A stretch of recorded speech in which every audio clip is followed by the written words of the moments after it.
Today is Good Vibes Monday and we have had such an amazing show. And it still continues with Our Views Part 2. And this morning, the topic of discussion, and I would like you to be honest that even when we are done, go to my Twitter handle and let me know, that is Shivan Auma 90. Let me know.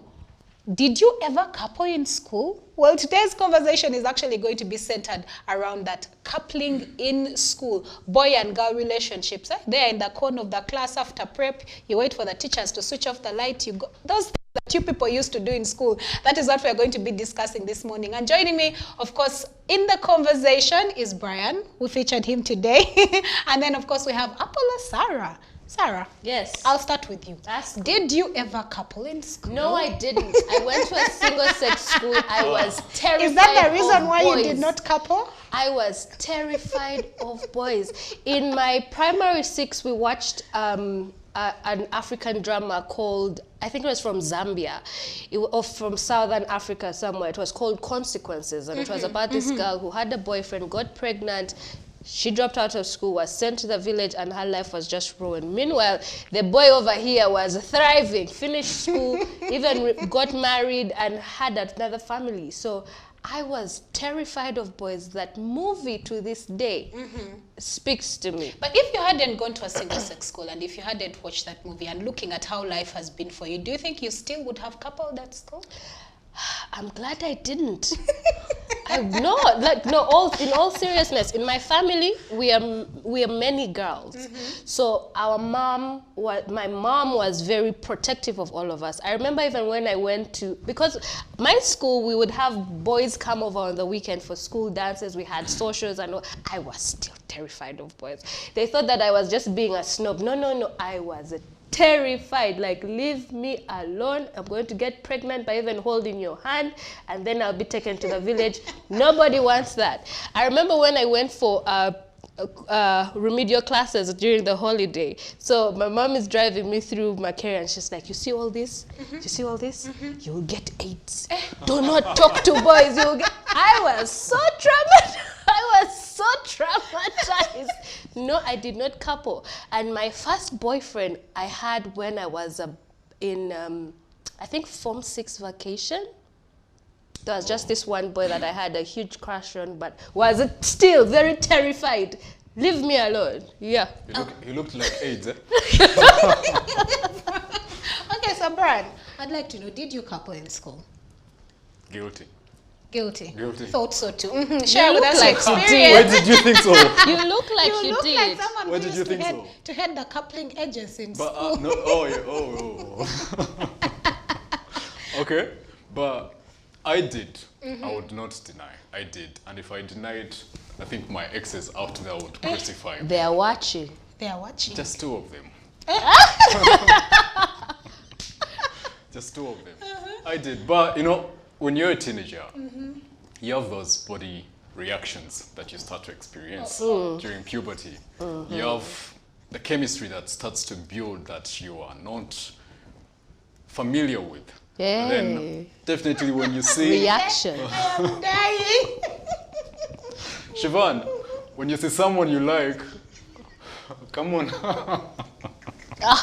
When you see someone you like, you definitely get a crush and things build up. Of course, it wasn't to the level of that dating at university or after university or like marrieds do.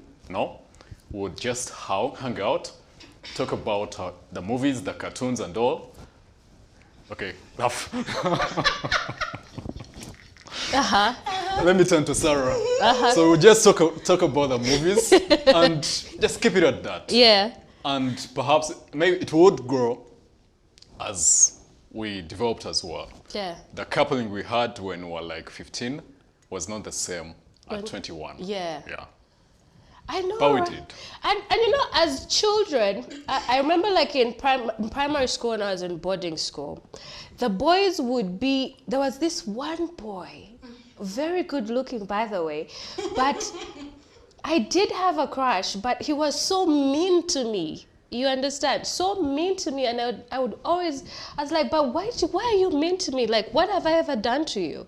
And we used to sit on the same desk. I would come, he has thrown my books over, he's pinching me, I'm like, why are you so mean to me? And guess what? When we finished P7, on the day when they were coming to pick us, he gave me remember we had the compact players, the CD players. He gave me a CD player, and it had about 7 songs on it, and I remember every song on that CD. I still have it to this day.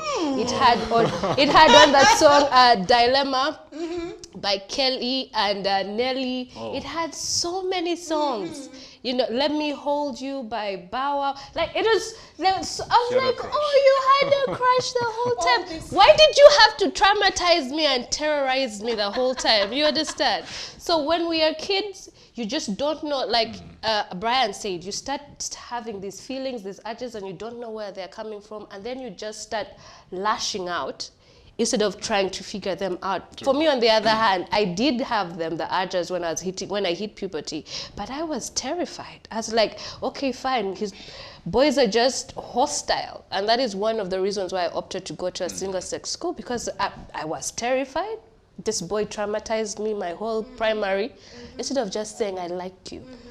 He literally came, he didn't even look at me, like,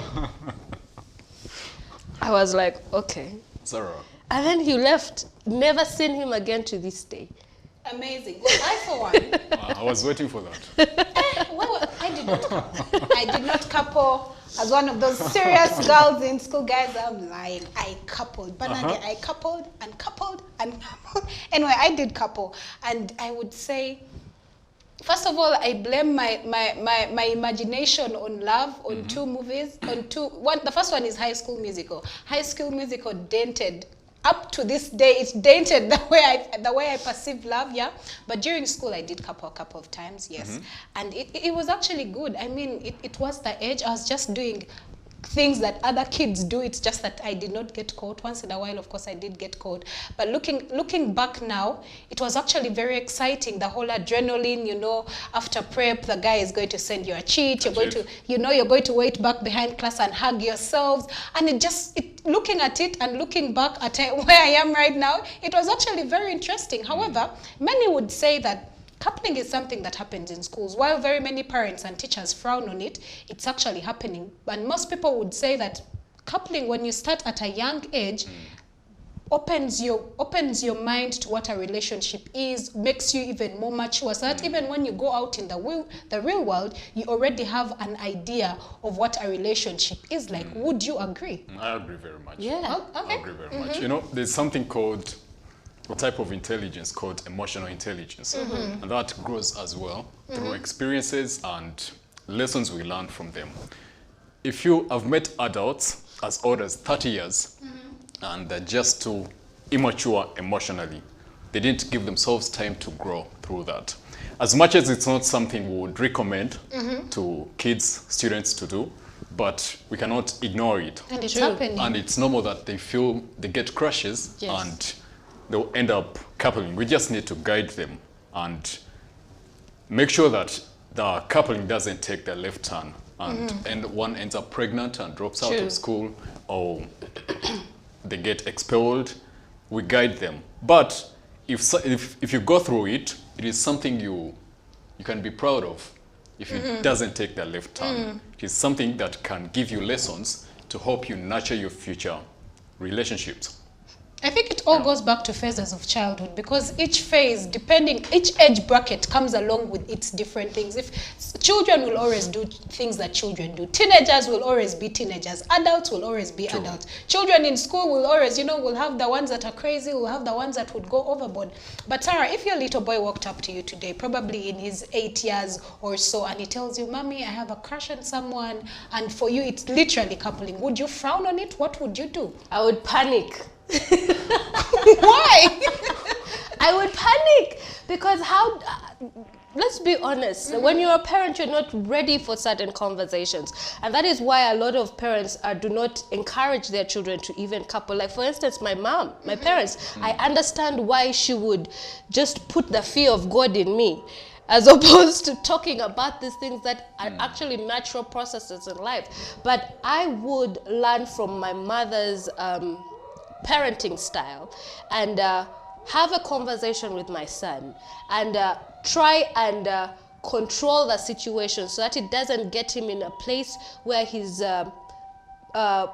possibly endangering himself or endangering the other little girl, you know, regardless. Okay, he's 8 now. Let's say when he's 16, 17, becomes a teenager.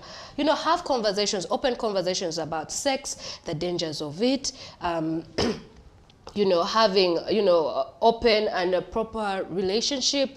Like, don't hide it. I think we shouldn't frown upon our teenagers getting into relationships or having, you know, crushes, because that way we can mitigate things like Brian has said, teenage pregnancy or the spread of diseases, or, you know, just getting children in a place where they are distracted from school. And it can also, if we hide them from this reality, it's definitely going to affect them when they are adults.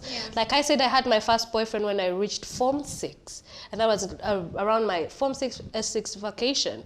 I later on went on to date for about 8 years, and I had this naive idea of what a relationship is supposed to be. I thought that because I love you, you have to love me back. Do you think that Yes. perception came from the fact that you had not coupled and you were I traumatized think so, by yes. things in school? I think so, yes, because all of my preteens and teenage life, I had never got into a relationship with a boy, not in any type of way. It was a crush, but that was it. No hugs, no nothing. So when I became an adult and when I got into my relationship, I had this very naive butterfly rainbow thought of what relationships are supposed to be. And now when you're watching telenovas, that is what love is.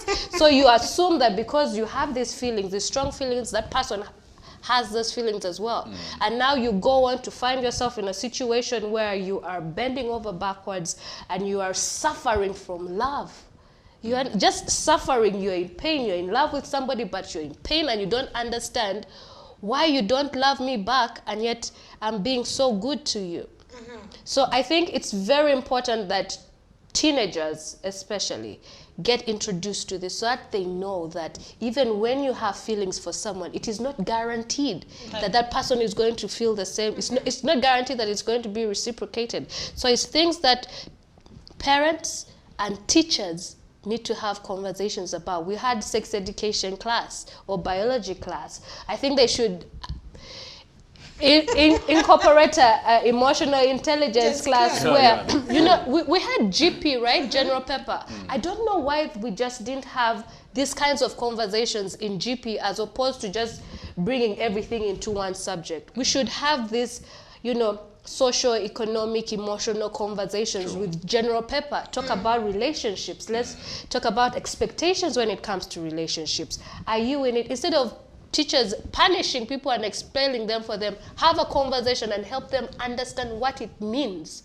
to be in a relationship. You have actually highlighted on a key point. I know time is not on our best side, but even before we get into the consequences, I mean, we have seen these things in our different schools where children are called upstage for coupling and they are punished and they're expelled. Do you think this is the right way to go? Because then it looks as though being in love or having feelings or, you know, acting your age is now an issue. So do you think this kind of consequence would be the right one to give a child who has been caught having relationship in school? Absolutely not, because then you are shaming a child for feeling the way they are.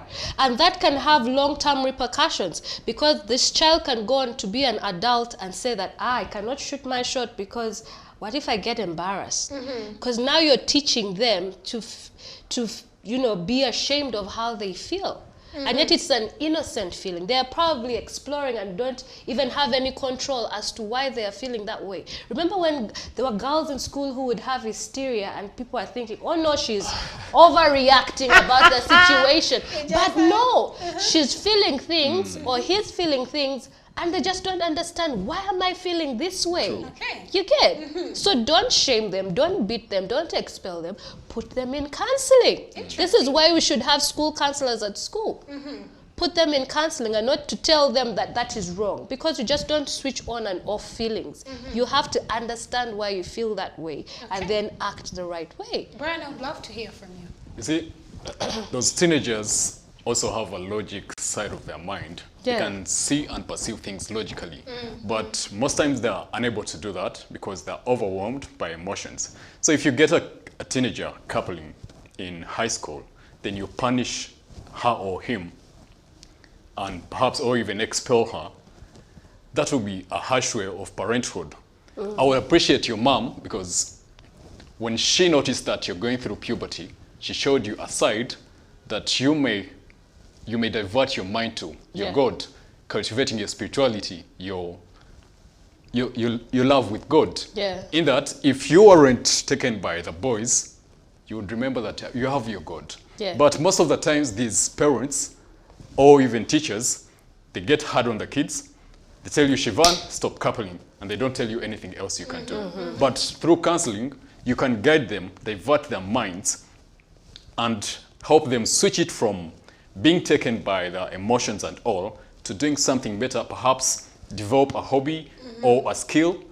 And you know, we are curious human beings. Yeah. Yeah. If you forbid me from something, I will need to know why. Why? Why You are you get? telling me not to do this? Do you notice all the students that were punished for coupling, never stopped? They actually did it more. They did it more. In my school. Because they never guided them to do something else. Yes. You get? They never helped them to differentiate between coupling and doing something, Something else. else, yeah. So they thought at that point it is that they're supposed to do. Yeah. Okay. Yeah.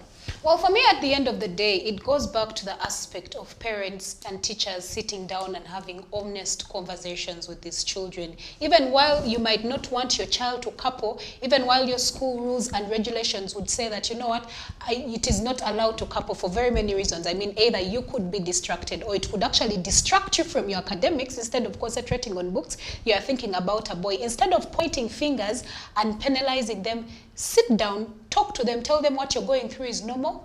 If you must, I mean, tell them your personal story. I think it's very important if parents actually got time and told their children about their own personal story so that they realize this is actually normal. I went through it, but this is how I handled it. Do not let it get into the way of your studying, yes? So honest conversations, open conversations, call a spade, and tell children that these emotions and chemical reactions and mixed feelings they are having of they can't sleep at night, you also went through it. Well, that winds up the conversation that we had for you this morning on Our Views. Good morning and don't blink.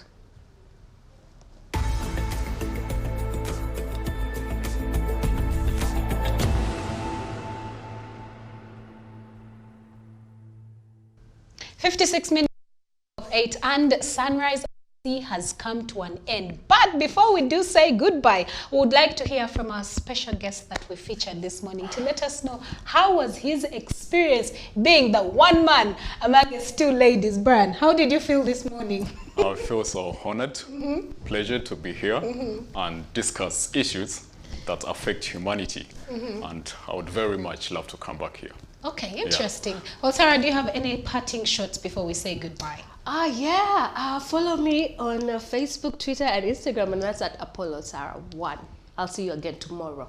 That is all. Well, thank you so much, lady and gentlemen, for joining us this morning. I do hope that you had an amazing time this morning on Sunrise at Sea. I did promise that this Monday was good vibes only. I hope I did fulfill your promise, yeah? We'll catch you tomorrow, same time, same place. Until from the team and I, goodbye.